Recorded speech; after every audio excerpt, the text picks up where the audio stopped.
Korang tahu tak, korang tak wajib submit defect report kepada developer melalui aplikasi defect mereka.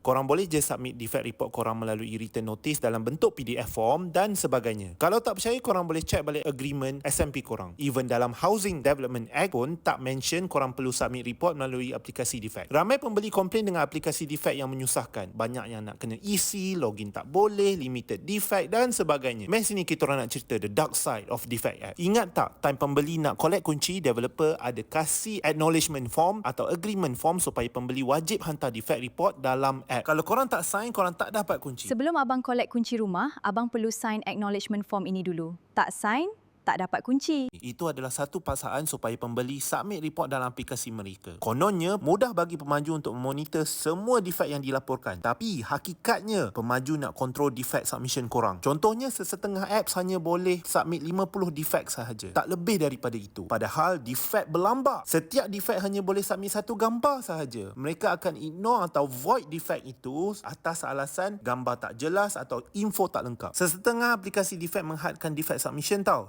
Contohnya dalam sesebuah unit itu ada 50 item defect, korang kena submit semua defect sebelum 12 pagi. Jika tak sempat atau tak lengkap, aplikasi akan auto submit dan owner kena tunggu calling period untuk submit the next defect. Calling period pula bergantung pada developer. Mungkin 7 hari, mungkin 14 hari atau 30 hari. Kadang-kadang ada apps yang disengajakan lag. Contohnya korang tengah layan key in defect, tiba-tiba dia lag ataupun log out secara automatik sebab time out. Berapa kali aku nak isi ni?